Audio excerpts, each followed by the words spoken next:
Okay, it's been uh, a while in the making. I've been setting this up for a long time. This is going to be the inaugural first episode of the It's Okay podcast. We're not going to be doing too much craziness. We're going to be interviewing some people. We're going to talk. We're going to chop it up. We're just going to speak about life and how life be life. And sometimes I'm gonna check back in like a month, and you're gonna have porn stars on here scissoring. Listen. If they gonna come on, He said, we're not gonna do too much craziness over here. But if I was gonna do an episode, and it would be the first one, I'm just happy that it is someone that I look at as like a brother, someone that just in entertainment period we sharpened our teeth together doing this. So if some of y'all don't know who the gentleman is sitting next to me, he has countless television credits. One of the very big hit TV shows, New Girl. Recently, an Emmy Award winner. Beat out Robert Downey Jr. too, just in case y'all don't know. He has countless credits in numerous porns. Wait, what? You saw my camera roll? So this is my brother Lamorne Morris, man. Just welcome to the It's Okay podcast, man. Thanks for having me. I appreciate you for coming, man. I know you're in town. You're a busy man. Yo, it's been a crazy schedule. First of all, thank you, brother. You should have done this a long time ago. Absolutely should. Like, you know what I mean? Like sometimes when we sit back and have conversations, the stories are crazy, and they can and the stuff that we do talk about, it goes from sports to entertainment to fashion to life to family to struggle to everything. And I think you have a knowledge of so many things that I think that's necessary for people to tune into. Absolutely. Like I said, and from watching where our journey began to where it has come to, I definitely wanted to have you on because I wanted you to speak to how life can life, but through perseverance you can still become the greatest version of yourself. Yeah, man, that's a what do you call it? A loaded question, because that's in every aspect of everybody's life. You know what I mean? The struggle of, let's start from the beginning. Like, talking about environments where kids are raised. My mom was, doing everything she could, working her ass off. Growing up in Chicago. Growing up on the south side of Chicago. And my father wasn't, God rest his soul, but he wasn't necessarily helpful. You know what I'm saying? Drugs, just like being on them as well. You know what I mean? Like, it's one thing to sell them. Were you on that shit too at the same time? Never get high on your own supply. Yeah. I was like, bruh. So the environment that he had us in our house wasn't always like safe for the kids, and my mom she did everything she could, and we got out of that environment. But you wouldn't imagine that somebody could make it out of that situation or that circumstance, and because a lot of the kids from the South Side like didn't. Shout out to my grade, eighth. The people that graduated eighth grade with me. You like they crushing it. Like we you can see generations learning more and doing better than what has been given to them in their environment. So shout out to them. And it was interesting just, not having an example of of where to go.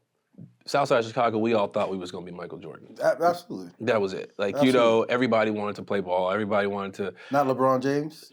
He was a year younger than me. What you want me to do? I'm just saying. He was a year younger than me. But if he was really the GOAT, you would have wanted to be like him before he became him. No. That's not how life works. Sometimes. Nigga, this ain't Interstellar. I can't go back in the past and start thinking about this shit. I can't be younger than my daughter. Nigga, what are you talking about? But LeBron is the GOAT. We'll get back to that. We're definitely going to get back to that. We'll get back to that.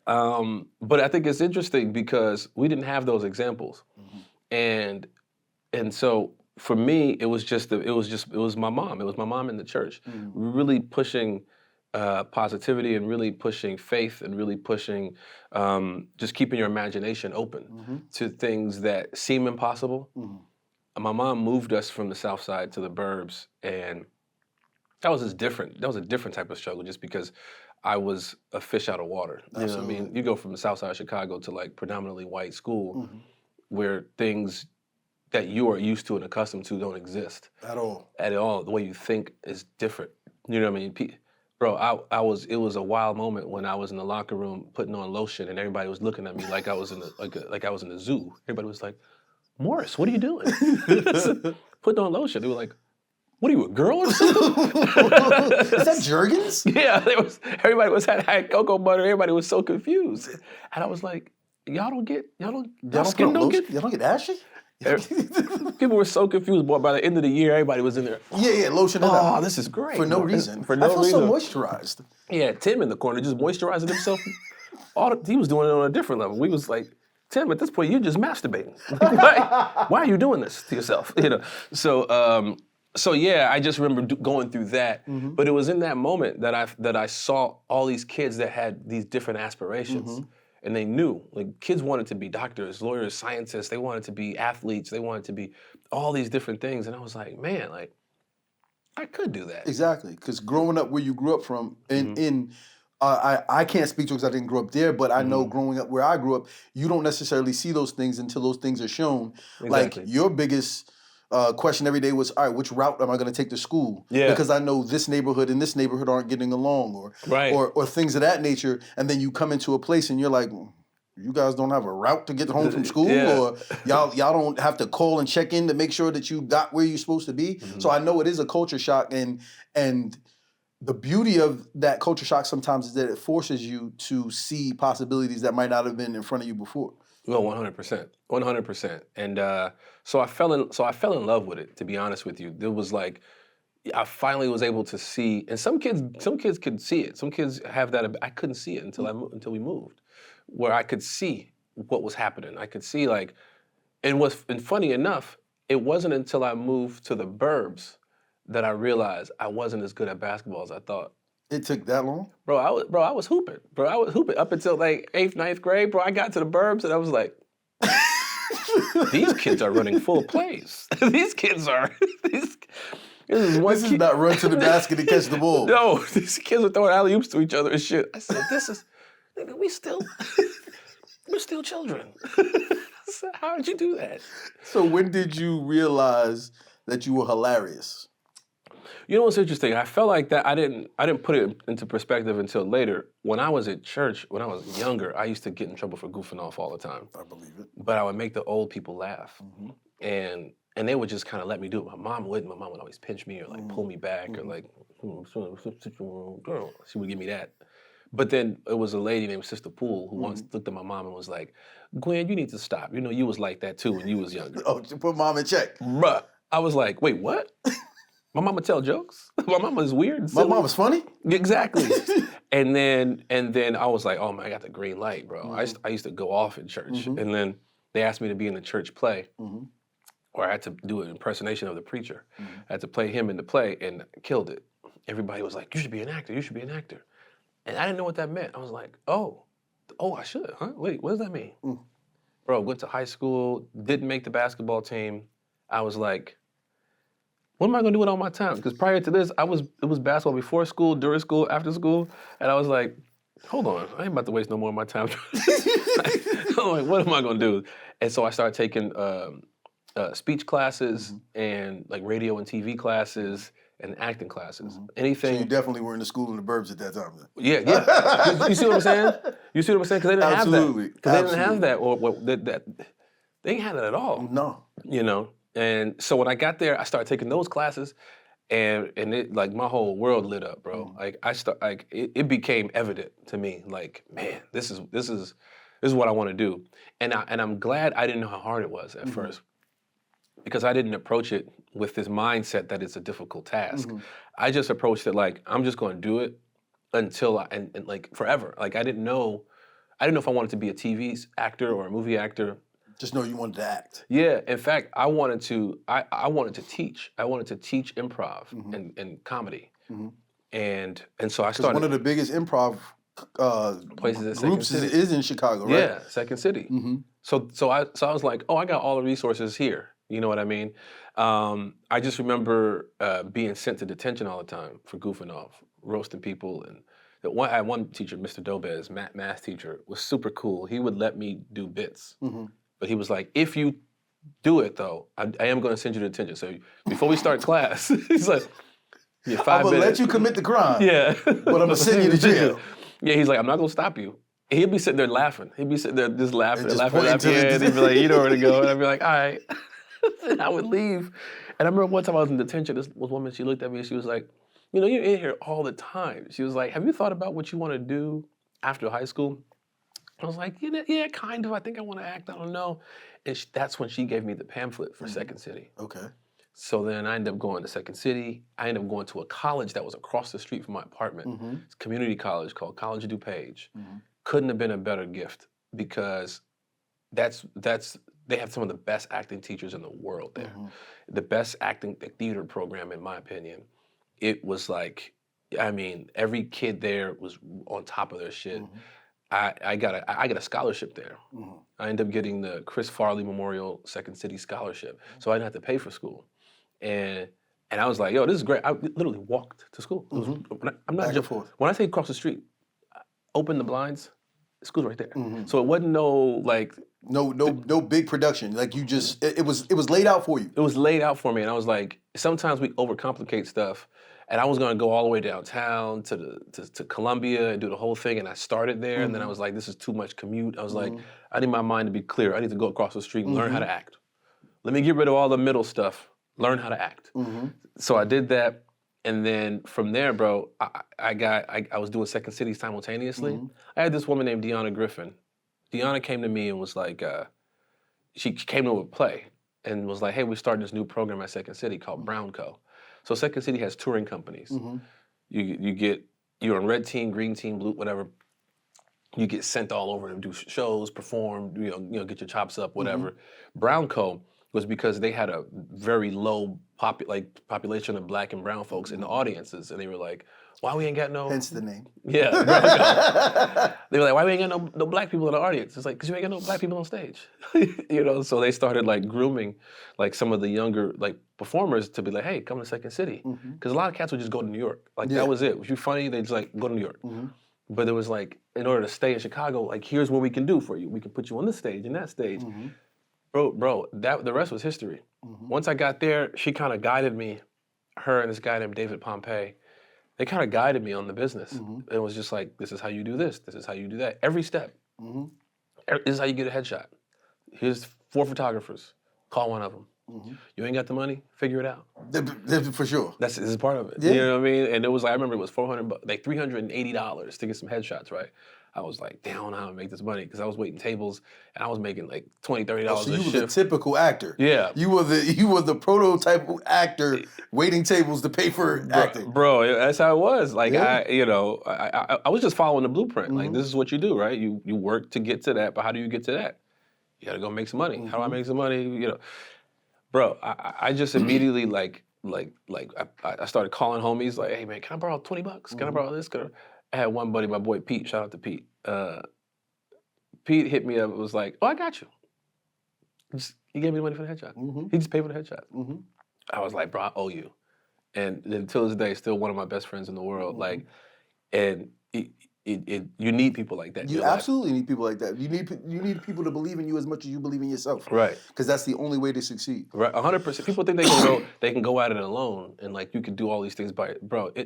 If I can't count how many people helped me get to where I'm at. Like it's, you get everybody. Well, you know how we came up. Like people who act that way and act like they did it by themselves are liars. They're fucking liars. And they don't usually get that far.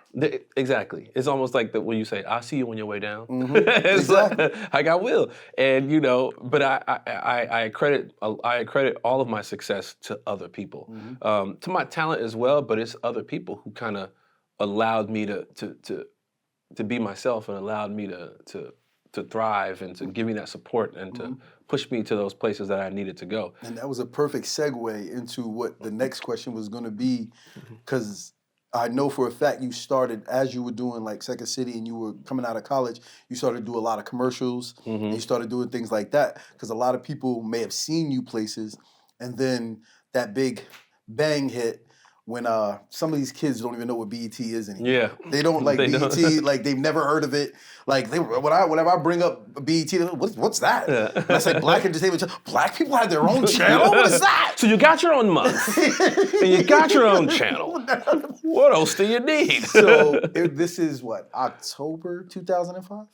Yeah, I think But so. it was the summer of 05. They did the New Faces search. Yeah.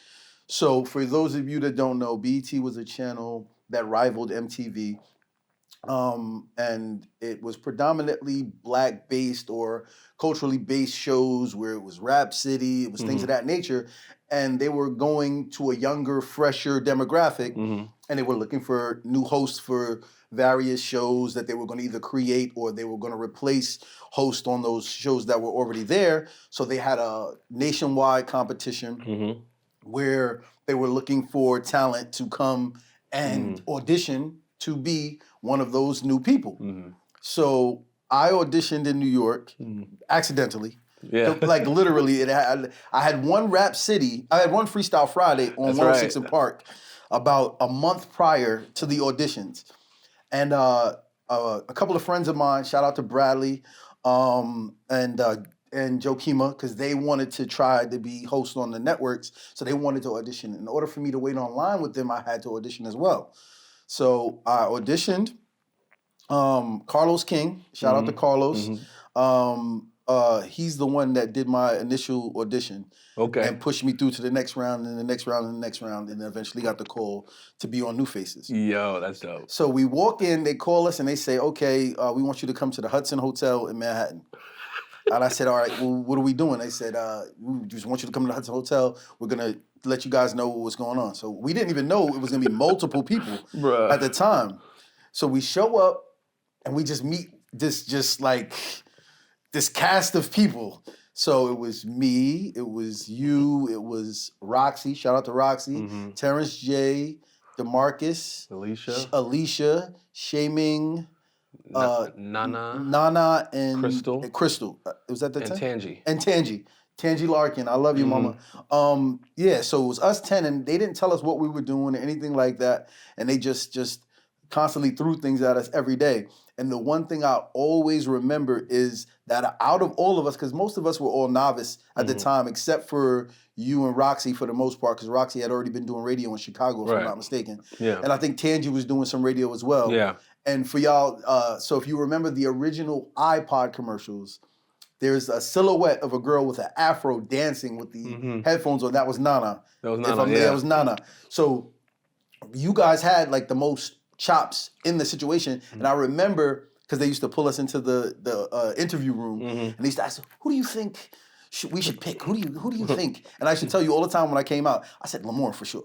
I said Lamorne for sure, because he has the know-it-all to just pull it off. Like it's so effortless that you just come in and you just go with it. Like, what was it, Keisha Cole that you interviewed? Oh yeah. Oh man. And he was just saying things to her, and it was just like nonchalant. He wasn't even looking at her. He was just talking, and it was just so funny because they had sent us out that day together, I think it was. Yeah. And it was just so funny, and it was so free, and so just, it was so just like, you could see that this person is doing what he's being called to do, because it was just so effortless. And I used to tell him all the time, yo, I think it's gonna be him. I think it's gonna be him. I think it's gonna be him. Because I was just there for Rap City. I didn't want shit else. I know, that's so funny. I remember like we all thought the same thing. Exactly. We all were like, oh, he's clearly gonna host Rap City. Yeah, that we knew that. Like we just knew it to be fact. Like that's what he's here for. Yeah. And then Torre said, I don't think he's good for the channel. Good for my life, because I love hip hop, but not for the channel. And then they winded up, I forget who it was. Fucking dickhead. I forgot who it was, but then it was just, But I knew they were trying to go Southern. At the time, the South was on top. And they were trying to go Southern, so they were doing a lot more Southern. I think, I'm trying to remember. I know it was I'm trying to remember his name that was there, but there was a bunch of different DJs they went through The doing Rap Q45, City thing. Yeah, Q45. Q45. Yeah, so yeah, and then I know they wanted you as like a comedic Kinda guy like that was going to be replacing was it hits. Hits from the Streets? Hits, yeah. So it was the spots were filled in, and I'll never forget like the day they said I did an interview with Tony Yayo, and they was like, "Oh, you were talking about his jewelry. We felt like you were being a groupie." I was so mad because I was like, "Yo, what are y'all talking about?" But it was like, Yayo loves his jewelry. Exactly, it was a part of the questioning. But it was so rewarding because in that experience, because we went through it together, you got to see like, okay, yo, this is the real dude. This is a genuine person. Because he was sick the whole time we were doing it. Bruh. Like the whole time we were doing it, he was at Rite Aid like every single day. We were like, yo, you all right? He's like, yeah, I'm just congested. I'm sniffly. I'm da-da-da-da-da. So every night, I'm trying to go to the city and hang out. They telling us to stay in the hotel. I'm outside. I'm doing things I ain't supposed to be doing. And every time I'm coming in or going out, he coming back from Rite Aid. I'm like, yo, L, you all right? He's like, yeah, man, I'm just a little down. They had a little turtleneck on and a little scarf. I'm like, Bruh. oh, man. Bro, you know what's so funny about that time? That's when I realized, like, because prior to that, I'd probably been on a plane one other time in my life. And I remember being sick as a dog because I wasn't used to traveling. All those people on the plane and shit. That's when I was like, I have a weak immune system. It was in that moment. You were supposed to be wearing face masks before face masks became popular. Bro, to this day, every time I get on the flight now, I got to load up on wellness formula and garlic and herbs. Vitamin and C, vitamin everything. C. Bro, because I get off that plane and immediately I can't breathe. I believe it. Man, sorry, it's so funny you say that because I was like, damn, I'm so sick. Yeah, for sure. I was pissed too because I was like, here I am with this golden opportunity. Opportunity of a lifetime. And I can't take advantage of it the right way. Yeah. I'm like, bruh. and so we went through that. They wound up picking, I think it was you, Terrence, Roxy for 106 in Park. They were going to create things for you. I don't know what the thing was with Shaming, but they picked them. I don't know what they were going to do with them. I don't know what it was. And it was Alicia. Alicia Renee. And they were going to create things for you and Alicia. And you guys just like they set you off on a good run, and that's when they were still doing spring blings and all of that. So we would be out in Florida with Tigger and all of them. You know what's so crazy? They picked us, but you was at they would ask you to come to every event. Shout out to Malik. Because Malik would call me, he'd be like, yo, Kurt, we're doing correspondence stuff down here. You want to try to go do some interviews down here? Because Malik, and as well as Connie Orlando, Connie believed in me as well. She was very upset that we only shot for a week. She said she wanted more time with us. I remember her telling me that. And it was like I said, it was a life-changing experience because it showed me that there's another side of the world that I haven't touched or I haven't even been a part of that I could. Yeah. And we used to go down to Spring Bling, and it was a time. Yeah. And we used to go down to Spring Bling, and I used to come up to 106 all the time. And then you were shooting Hot Wired. Hot Wired, Hot Wired was the first show that they gave you. And then you would do like correspondence stuff at Spring Bling. And like, so we would, so I would come and we'd be together the whole time.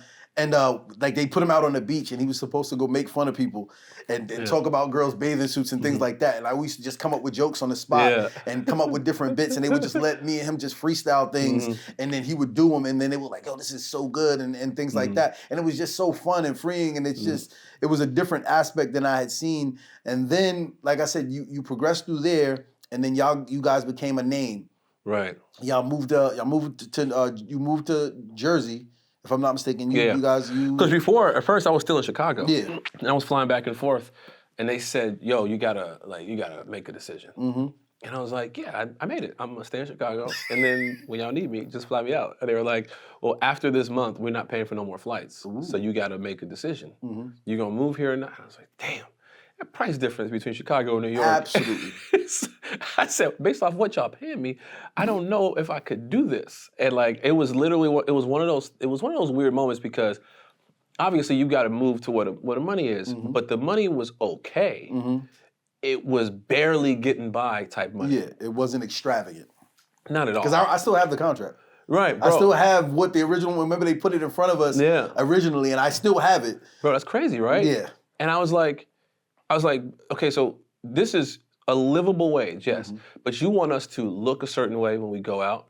You want us to be safe, so we got to travel with a certain. We got to have Mm-hmm. a, you know, we got to. There's a certain expectation that you have when we're representing your network, Absolutely. and I was like, One of the biggest networks in the yeah, world at the time. Yeah. yeah, and I was like, and I gotta, how am I going?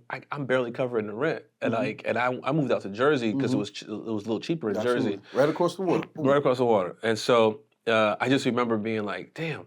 Like, how am I gonna get these like brand deals? Like, cause I remember coming from the commercial world where the money was better. Yeah, because you were getting like residuals from the commercials and Yeah, things like that. like you do one commercial, bro, you can get 6 figures potentially. You know what I'm saying? Depending on how much they run it and over time. Like, so I was like, yo, that's a big difference. And I'm looking at Terrence, I'm looking at Roxy. They being like Terrence told me the blueprint. I just didn't have the team to help me get to that. Terrence was at a party every day collecting a check, and I was like, oh, that's how you do it. Hostings. Yeah, I was like, BET is the platform, but the way to really make the money is to use that platform And do the outside things. and certain people had that gift and that ability to go and accumulate outside. I didn't have it. And I didn't have a manager like that to come and like really help me. And push. Yeah, so I was just always like, fuck. Because Terrence was being managed by Tigger's manager. Yeah, at the Jason same time. Riley. Yeah. It's Jason So Riley. yeah, so that's how that came into be. And I just remember like a lot of the things that like you had to push through in that time. And I say that so I could segue to the more recent times because I saw the progression in that I felt like BET, they had you there but didn't necessarily know what to do with you. Right. Are you a comedian? Are you not a comedian? Are you serious enough to put on 106 but not serious enough to put on 106? Because I know they tried a bunch of different reiterations of things with you, but nothing seemed to like click. Yeah. And I remember when y'all parted ways, and I remember you moved out to LA. And I remember coming out to LA, and I remember what year it was. It might have been like 08, 09. And I came out there, and I seen you, and you were doing you were still doing some commercials, you were doing auditioning, and you were doing a lot of things. And I remember it being a little slow. And I remember it was like, it was slow, bro. Yeah, I remember the conversation. I remember the conversation that we had when I came out there. Like we went to go hang out, and we were candidly talking because you were supposed to be hosting a dating show. Yeah. I just got asked to host. I hosted a pilot for a dating show, and it didn't get picked up. It was for VH1. Because something had happened with a dating show prior, right? Or something like that. Like somebody on a dating show had got stalked or something like that. Yo, I think so. Yeah, I think because it was a dating show based on all the reality stars from other shows. Yeah, because you were doing it with I can't remember her name. Who was in the show? You were hosting it with one of the girls from reality shows. I can't remember her name off the side of my head right now, but I remember that because I remember it was a party that we went to in LA, and it was all the girls that were supposed to be on the show. They were there, and I remember us talking about it, and you were just like, "Yo, this has to work because if it doesn't, I'm going back to Chicago. I'm just gonna figure it out that way." Yeah. And I remember us having that conversation, and I'm just like, "You just push, man. You got it. And I know, like I said, coming from where you come from, that determination was always there, and not necessarily having, like you said, having the team that pushed you, and that's why I feel like you're reaping so many of the benefits now because of the perseverance and because there was no one there to just give you the directions and say this is this and this. And so fast forward to, I want to say 2010, you were still out there, you were still moving around, you were still doing things, and I had gotten into a little bit of trouble and I was away for a little while. Where'd you go? Yeah, so I was on vacation. Where were you at, man? It's this place in New Jersey. You weren't answering your phone. Yeah, I wasn't answering my phone. When you I called, did, but I couldn't call you back. So yes, I was on vacation. I was in a federal prison. Sentenced to about 7.5 years for some things that I was doing. And I remember not knowing that you had booked New Girl and not knowing anything about it because, of course, I couldn't reach out or whatever the case may be. And I remember we have the 2 TVs in the day area, and I looked at the screen and I said, "This motherfucker." I said, "What is this?" And one of the guys was like, "This is my favorite show." I said, "Yo, that's my boy right there." He's like, "You don't know him." I said, "All right, well, I'm gonna call him tonight." And I remember calling, and the one thing that I appreciated the most was that you didn't like judge me. You didn't look at me a different way. You didn't change the way we talked. You just told me to stay uplifted and ask me if I needed anything. Was I good?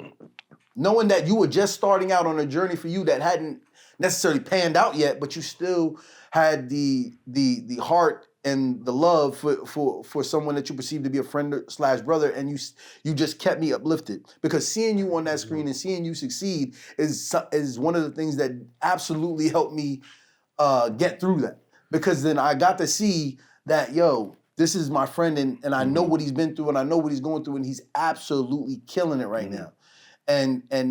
And how did that come about? Like what was, because I do remember you telling me afterwards that it was originally Damon Wayans Jr.? Yeah. So, but first of all, just to what you said prior to that, it was interesting because I would ask you if you need anything, and you always say no. Mm-hmm. When I tell you that's the wildest thing I've ever heard from somebody in your position, because I got family that need something all the time.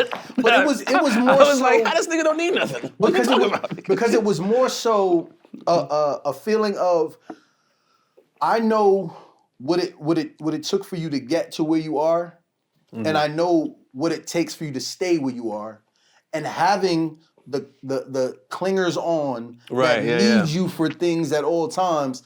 I don't ever want to burn a favor for the sake of burning, just because I can ask doesn't mean you should ask. Right. You get what I'm saying? No, but it was always something I appreciated, that it wasn't like what you appreciate in life when you're going through the things like ups and downs or whatever, even if you're like on a successful journey, what you appreciate is people being genuine. Absolutely. With you. You know what I mean? And like somebody you could tell everything to, and just be like, man, because when you're going through shit, it weighs on you in a way where people who don't really go through that much shit can't understand. Not at all. You know what I'm saying? And people seem tough and they seem strong. Like, I got it. People need to talk to somebody. Yeah, especially having someone to talk to that you don't think is going to leak it to TMZ. Exactly. That you don't think is going to record the conversation and put it out there for other people to know. Exactly. And that's so fucked up too, because I be hearing like all these celebrities going through shit, and I be like, yo, that was his homie. Like that was the For sure. He was married to that woman, or he did, and they all just throwing the business out there. I be like, God damn, this world is weird. Absolutely. But so that's why I appreciate the most is, we could have candid conversations and it just be that. It's just like, you know what I mean? Like even if no advice is given, it's just like I need to tell somebody. I need to vent. I need to get it out, because I can't have these conversations with just generalized people, because they're not either going to understand, or I might be in a nerve-wracking situation of, what did I just tell them? Will it get back out? Right. Will it, like, you know what I mean? And I understand that, and like I said, that's why I always appreciated you for because I always felt like you felt that way, and that you understood that I'm not ever going to impede on our friendship in a way that makes you feel uncomfortable. Right. Oh, yeah. Because I've asked you for help before, and it's killed me to even ask. And you're like, bro, like no, like don't, like you shouldn't feel that way. But it's always a thing where I don't ever want it to seem as if like, oh, this is my big successful friend, let me just ask him for things because I can. No, yeah. It should never. In friendship, you should never be looked at that way. Yeah. And I think it's rare these days where you can find that. Yes. You know what I mean? Like when people say I got like, there's some people who go, I have 2 friends in my life, and I go, well, that's great. That's great. That's great. You can have acquaintances and you can have friends. Exactly. But back to New Girl. So what happened was, I was auditioning. This is my first pilot season. So, for people who don't know, pilot season is in the beginning of the year, they have all these new show ideas that they want to make, and they cast it. So it's just actors are reading for 10 different shows, you know what I mean, in a month. And I had an audition for New Girl. At the time, it was called Chicks and Dicks. Yeah, Chicks and Dicks. That's what it was called originally. Yeah, and I also had another audition for a show called The Assistants with Heather Locklear, and God bless her dead. Yeah, and I just remember being like, it was such a weird it was such a weird time for me because I was just performing. Mm-hmm. I was like, look, I don't give a shit which show it is. Mm-hmm. I just want to be on a show. Mm-hmm. I just want to work. I just want to be on a TV show. Mm-hmm. This is a goal. This is a dream. New Girl had me audition for the role of coach, Mm-hmm. like 3 times. But I was dressed weird on my 3rd audition or something. And so they were like, they didn't want me. They passed on me. So the first audition I had for the assistants went really bad. Mm-hmm. It wasn't my fault. Like I had, it was like 5 monologues, but I had it. Mm-hmm. The woman I was reading with thought she could put the script down and just read off book. Mm-hmm. She started fucking up the lines so bad that I was like, where is she? Mm-hmm. Like, where is she in the script? They passed on me immediately. I called my agent. I said, no, I need to get back in that room. Mm-hmm. There's like, oh, it happens. You got another one auditioning tomorrow. I said, no. She fucked up. Mm-hmm. You get me back. I told my agent, I said, you either get me back in that room or I'm finding a new agent. Mm-hmm. And she was like, excuse me? I was like, this is how convinced I am Mm-hmm. that this will pay off. Mm-hmm. Trust me. She gets me back in the room, but this time it's with the producers. Mm-hmm. So keep in mind, to track where we are, New Girl doesn't want me anymore, or Chicks and Dicks don't want me anymore. Assistants. I'm glad that Chicks and Dicks didn't want Yeah, you. Whoa, that sounds crazy. Pause. Cam and Mason. Yeah. So then I'm going back to read for assistants, but this time I'm with the producers. Okay. And I was like nervous as shit. So I go back in there and I start reading. Well, actually, scratch that. Right before that, New Girl was like, okay, look, have Lamorne come back and read, but tell him don't wear those weird clothes that he wore the time before. Fuck them clothes. Yeah, so I was like, all right, I just wear some regular clothes. So I wear the regular clothes. They like the audition. Mm-hmm. They want me to come back and test, Mm-hmm. which means they've got down to their final 3 people they want. Mm-hmm. And now you go sign a contract that tells you how much money you're gonna make. Mm-hmm. So then they can just put you in front of the studio and the network, and then whoever they pick, the deal is already made. Mm-hmm. So they wanted me to come do that, like 2 days in advance, like 2 days away. Mm-hmm. Assistants goes, okay, we're gonna bring Lamorne back in with read with the producers. I go back and read with the producers. I start reading. They stop me in the middle of the audition again, and I was like, fuck. This is for the assistants. Assistants, the one I thought I crushed, but they passed Yes. on me, and I was like, you gotta be shitting me. I was like, what the fuck they stopped me for? And in my mind, I was like, oh goddamn, maybe I'm just not what they wanted. The producer goes, let me stop you right there. And he goes, we've seen it now. He's like, we hear you're auditioning we hear you're testing for New Girl tomorrow. Mm-hmm. And I was like, yeah. And he was like, can we ask you to tank that audition? And I said, well, can you make me an offer? Mm-hmm. And he was like, we just might. And I was like, okay. I walked out of the room. The reason why they wanted that to happen, because if I signed the contract the next day with New Girl, they're in what's considered first position. Mm-hmm. So pilot, I can go audition for as many things as I want, Mm-hmm. but I already signed a contract here. Mm-hmm. So if they want me, the rest of the shows gotta just back off. Mm-hmm.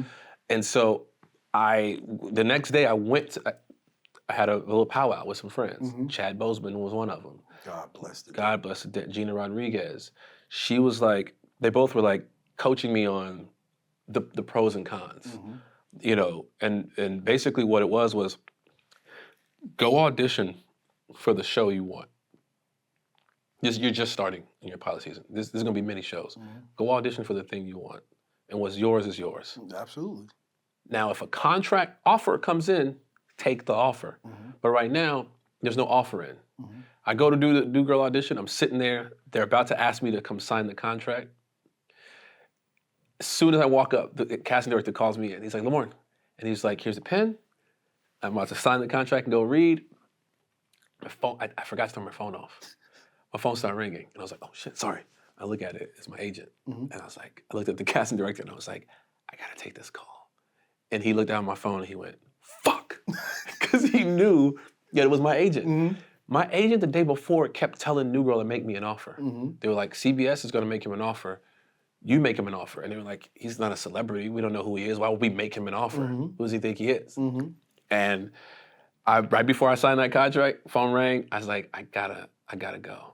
And he was so pissed. I believe it. Because CBS sent me an official offer for more money than what New Girl was offering. Okay. So I didn't have to go test. Mm-hmm. I just had to just go do the show. And this is before Winston, though. It was before Winston. Oh, so this is not even for the part that you initially wound up getting. Right. Okay. This is for Coach. So I go do the CBS pilot. They get Damon Wayans Jr. to go and do New Girl. Mm-hmm. Great choice. Damon had another show that was potentially going to go for a Yes. second season. If I'm not mistaken, it was with Happy Endings. Yes, Happy Endings, and with Kristen Bell. no, Was it with Kristen Bell? no, it wasn't Kristen Bell, but I forget who. Yeah, but Yeah. yeah. But anyway, he goes and I think it's Alexa Cuthbertson, or Adam Pally. There's a lot of folks on that show, but he basically Damon New Girl went. They were like, okay, we're going to make this into a show. Assistants, we're not making it into a show. So here I am with no job. I chose the pilot, didn't get picked up. All good. They're moving forward with New Girl. Now, who's to say if I did New Girl as coach, it would have worked? Exactly. You know what I mean? What's yours is yours. Absolutely. Damon is fucking Damon. Like, you know what I mean? So he helped get the show made and greenlit. So then they came back and they were like, okay, Damon can't do it. We need another actor. And it wasn't, a lot of people were like, oh, they just replaced one black guy with another black guy. That wasn't it. They created a whole new role so Damon could still keep that character in case he wanted to come back. And which he wound up doing anyway. So they were like, they rewrote another character. I mean, it was every. So they created Winston for you? Yes, but they created it for anyone. Yes. So they opened it back up for auditions, and it was black dudes and then white dudes, Asian dudes, Middle East. It was everybody in there, big, small, it didn't matter. So I ended up having 15 total auditions, something in that ballpark, because they kept bringing me back, Okay, we want to exhibit read for it because they didn't know if they wanted like a Big Brother thing in the loft, and apparently he killed it. They were just like, yeah, we don't go with exhibit, but it switched the dynamic in what they were trying to create. So then they had to switch it up again, brought me in again. A lot of tweaking. A lot of it. That's why I had so many auditions. And then by the end of it, I ended up booking it, and it worked out. I mean, it's the biggest gig, that's propelled my career. It's a meme factory because you can't go on Instagram, TikTok, anything without someone using you guys' voices for something. Or having a meme of something of a Winstonism. Yes. Like your cat is legendary. Your cat's funeral is legendary.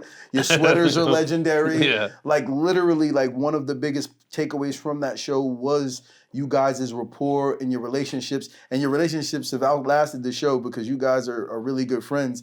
I see you on each other's pods. I see you each other's comments, mentions, everything, and you guys are just so silly, and everyone has progressed so far, and it's an amazing thing, and it brings us to today, and it brings us to the fact that you are an Emmy Award-winning actor. I remember you calling me and telling me you booked Fargo, and telling me that you wanted to approach it in a way that, because it was more of a serious role than you were accustomed to. Yeah. Because you were doing game night. You were doing so many other different projects that weren't this. Right. So your approach to this one was amazing because I watched it.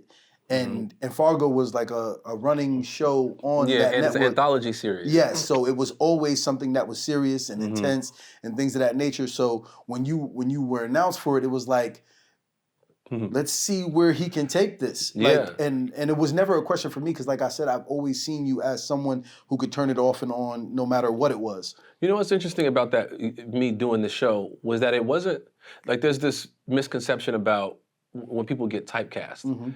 I think people get typecast because certain directors or certain producers or studios aren't creative enough to think of an actor. To see what they can do with you. Exactly. So people were used to seeing me in like broad comedies and things like that, which I love doing.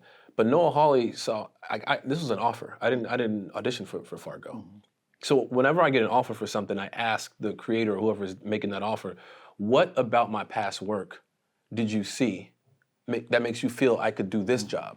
And he said something that was so interesting to me. He said, whether you want to play this character serious, broad, low-key, understated, big, flashy, whatever, I just need the character to be kind. He's like, and everything I've seen you do, we know that there's kindness. He's like, and that's so important to this particular story because this world is filled with chaos in our story. That everybody's this, everybody's that. We need this officer to be a kind person that he will go out of his way to risk his life to save this stranger. You know what I mean? He's like, so whatever you choose to do, the kindness will come through. So we just know, we need you to do this. And I appreciated that so much because a lot of people can't see that. No, you got to be so confident in your ability. Noah Hawley was so confident that he was going to make a great show, no matter what. But he also said he does a great job of casting. Yes. So he's making sure the essence of the person is there, and that he's treating the professional like a professional, saying you're going to make the right choice for whatever you want to do. I trust you as a pro that you're going to make the right choice. So when I chose to play it the way I played it, very understated, very introspective, like the way he thought, quiet, subtle. There were certain scenes that I would say, I feel like I won't say anything. I would have dialogue. People fight for dialogue. But there are moments where I'd go, I just feel like he's looking. Like he don't need to say anything right now. Like it's gonna be understood that dude in the corner is something. Like he's thinking, he's processing something. You don't always have to say it out loud. Dialogue's going, but it's going in here instead of it's going here, verbally said. Yes. and you'll see what he means later. You know what I mean? And so winning the Emmy for it was just a validation. Beating Robert Downey Jr. We're gonna keep adding that. Like this is one of the biggest stars in the world, and we beat Robert Downey Jr. for an Emmy. Man, like you do not understand like the excitement and the adulation and how proud I was to see that moment come to fruition for you, because you've gone through so much, you've been through a lot of things, and to continue to persevere to the point where you're on that stage winning an Emmy among some like it was just an amazing thing to see where we came from to where you were. It was just a brilliant, and then you don't see people that look like us up on those stages getting awards for true talent, and the way you portrayed that role. I'm so proud and so glad that it was recognized for the brilliant work that it was. Thank you, bro. Thank you. Yeah, that was crazy for me to even, when I got the nomination was more hit me harder than the win. Because I was just at home. Like every year, when I was a New Girl for 7 years, never got nominated. And every year, when the nominations are coming out. It's a whole thing. They're gonna do a big thing online. They're gonna like announce the winner, the nominees live, and it's real early in the morning. And I was like, I ain't waking up to listen to this bullshit. I'm just, going about my day. This time was very similar. I woke up, we was having breakfast. I'm sitting down with my daughter. I literally made her some oatmeal. We sitting down, and my phone started blowing up. And it was like, congratulations. I knew Fargo was gonna get nominated. So I was like, of course. I'm seeing congratulations on the phone. I'm like, of course, the show got nominated. I'm really happy about that. But it wasn't shocking. It didn't hit me hard because I knew we were gonna get the nomination. And I was like, yes. I was like, do I get to go? Because it's a big cast. I was like, do you get an Emmy if the show wins? No. Okay. No, the producers do. Okay. And the creators. But I was like, oh, do I get to go to the Emmy? That's all I wanted to do was go to the show anyway and just be there with the cast. And they were like, of course you get to go. You're nominated. And I was like, I know we nominated. They were like, then my phone started ringing. It's like a group, it's like 10 people on the damn call. My agents, managers, publicists, everybody's like, congratulations! And I was like, wait, what? For what? What are you saying? They're like, you got nominated. Bro, I burst into tears, bro. I was there, and my boy Kyle was there. Yeah. He was recording it. Because I guess they maybe tipped him off or told him, like, hey, bro, I till this day, when I think about it, I don't know, like, it's more, it hits me harder than the actual win. I believe it. The win itself, because sometimes all you want is to be recognized in that category of people, of your peers. And that was the validation that I needed. We go through these ups and downs in our business, especially with the state of the business now, where you think, like, I know what it is. Like you said, you've seen people go from being successful to not successful all the time. And it's one small thing that could set you on that way. Absolutely.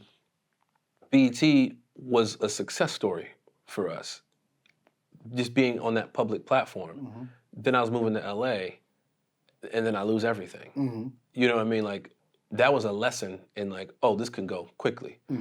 because it was quick how it Yes. happened. Yes. It was quick. And you were keeping up appearances because that was a nice apartment, too. Bro, I was like, bro, you know how many people I had to sleep on that couch?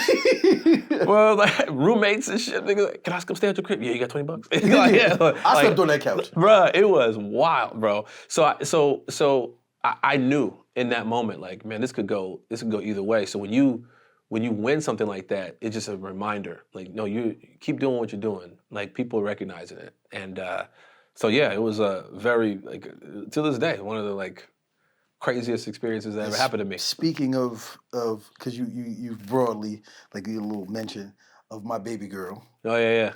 Who came into fruition a few years ago. Mm-hmm. How is it maneuvering through Hollywood, especially at the capacity that you're at now?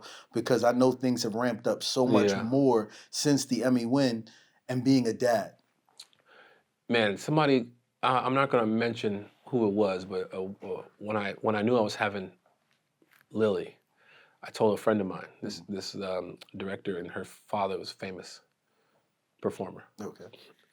And I told her about it, and she was like, just make sure that you're available for your daughter.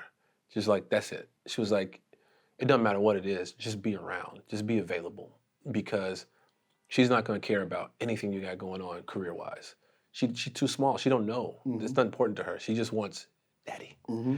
And it could affect her life in such a way if you're not around, mm-hmm. if you're not available, if you're not present and teaching her all the things that she needs to be taught. Mm-hmm. Just being an example, you know, mm-hmm. what I mean? And she knew that because she grew up in a type of household, mm-hmm. where dad might not have been around as much because he was chasing the dream. Mm-hmm. And iconic person, but wasn't necessarily present for her. And when she told me that, because I already knew the story, mm-hmm. so when she told me that, from her perspective, I was like, that's it. Like, mm-hmm. it changed my life in such a way where I don't just read a script when they offer me something and go, yeah, I'm doing it. Back in the day, you read it with the baby in mind. I read it exactly. Where are we shooting it? Are we shooting it in LA? Great. We live in LA. I'm gonna be at home every day. Mm-hmm. She can come to set with me. Mm-hmm. I'm shooting in Atlanta. During the summer, perfect. She can be in Atlanta because she's in school now. Like, you know, it's things like that you really start to consider. And what's crazy is that it actually helps your career. When you start focusing on smarter choices. Bruh, you make you're not just, Denzel said, it's not what you say yes to, it's what you say no to that determines your career. Because you could go do a bunch of BS just because you just want to do it all. And you're gonna have more bad work out there than good work. Mm-hmm. And so when you're really taking your time, you're not just helping your career, but you're also adding value to your family life. Mm-hmm. You know, you're investing in a beautiful future for your family. Mm-hmm. You know, your name will far outlast anything else. And so creating that atmosphere for my daughter, bro, when she comes to set with me, I remember the trajectory. I remember I've seen the growth steps. Mm-hmm. First comes to set, she got to hang out in the trailer because she's screaming the whole time.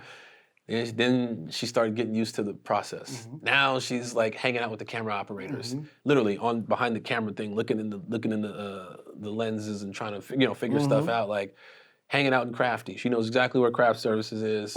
She gonna know where the food. Bro, she know where the food is. She know where the golf carts. Bro, my daughter the other day we were shooting Jumanji. Mm-hmm. Hanging out with her on the golf cart. Just so you know, the new Jumanji that's coming out, he will be in the new Jumanji with Kevin Hart and The Rock and Jack Black. Bruh, I remember sitting on the golf cart with her, going around the studio doing the tour. I parked the golf cart. Me and her running around, we're talking like in the back lot or whatever. I look back and I go, where is Lily? I'm like, Lily on the golf cart trying to figure out how to turn that bitch on. She looks like she's doing this, she can't even reach the thing. I said, girl, if you don't sit your, girl, what are you doing? And she was like, I want to drive. I said, she goes from crying all day on set to like figuring out her place on Absolutely. Set. Because she's a personality. Bro, she's a personality. It was just one of the it was moments like that where I sit back and I go, if I could do this forever, bro, you won't find a happier person. And I want to give you, because I know the entirety of the story, and I know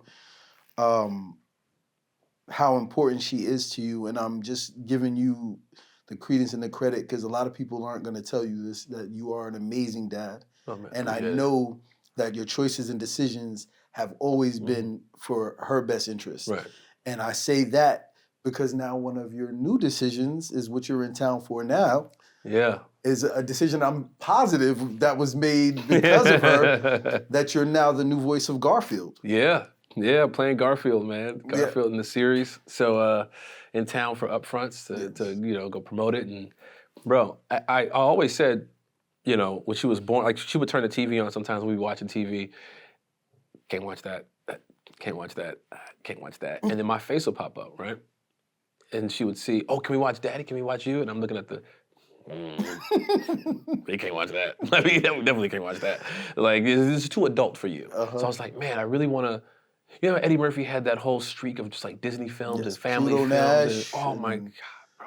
Haunted Mansion. I want that.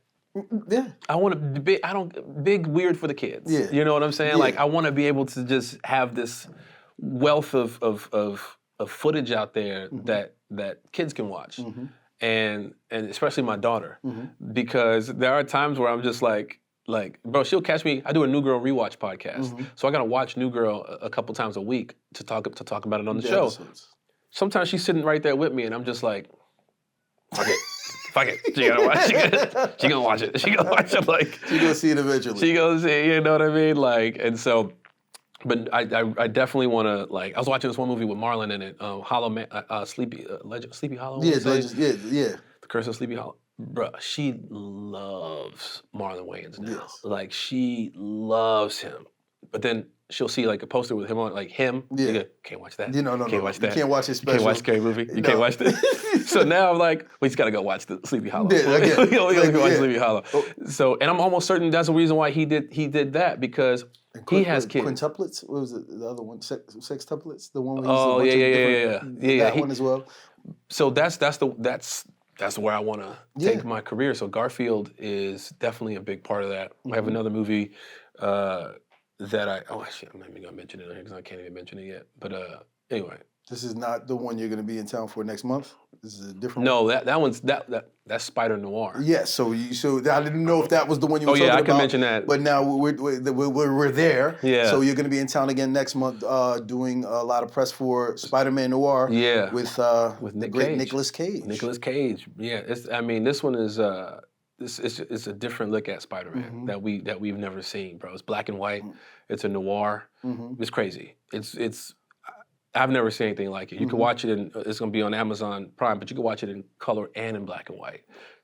So you can pick. You can choose whatever you want to see. The cool thing about it is that you remember when, like, we all have seen black and white films.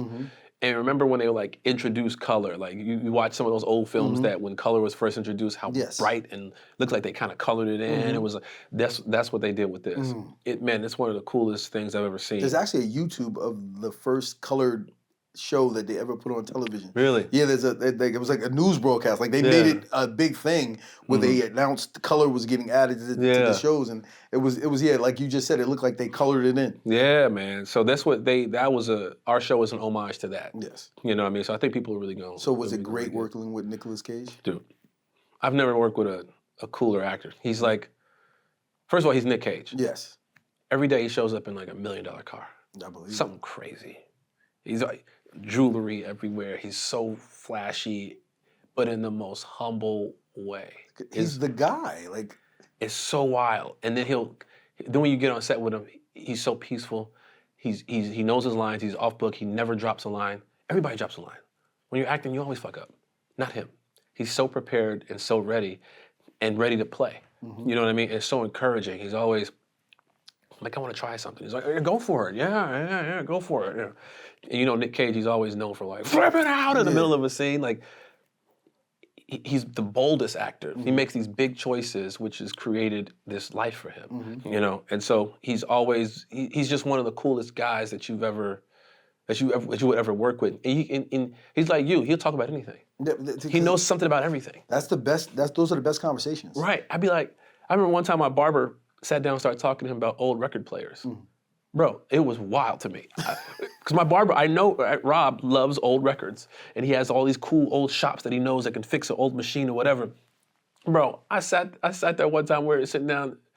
All of a sudden he started, hey man, I heard you like old records and blah, blah. He's like, yeah, I do. Why? And he was like, and he started talking about his collection. And he started talking about his collection. And Nick Cave started going, well, I'm missing this one piece. I can't find it. It broke, and I tried to replace it. I can't. And he was like, I got a guy for you, man. Yeah. He's out in the valley. Let me give you his number. And blah blah blah blah. Next thing you know, like they're like best buddies. Bro, I was like, he's that dude. And it's just so funny that when you speak of him, that means it just shows how much of an impact he had on you in those moments because you imitate his voice. As soon as you try to say what he said, you're immediately doing his voice. So like those things like are just like those moments are great. Yeah. When you get to experience things with people that you watch growing up, Mm-hmm. and to get to see that and then have that interaction and that ability to work with someone in a craft that you love and they love as well is definitely dope, man. And like I said, I appreciate the time. I appreciate you coming. I appreciate you just being here and being the inaugural guest on this podcast. Yes, sir. And I'm positive I'm going to try to have you on as much as I can because I love the fact that you can give some kids that look like us aspirations of what they can be and what they can see. And I want you to just continue to be amazing, continue to be a great dad, and just continue to be just a great friend and brother, man. And I love you and I appreciate you for coming on, man. Love you, brother. I know you got a lot of upfronts to do, so you're gonna be busy, but it's the first episode of the It's Okay podcast. Lamorne Morris, please check him out. Anything you see him in is a guaranteed good time. And this is what we doing, man. Shout out to Red Summer for letting me use the sets. We here. This is what we doing. Shout out to my guy Malik. He's in the cut like a Band-Aid. You know what I'm saying? But this is what we do. We love you. We appreciate you. And no matter what, it's okay. Much love. Peace.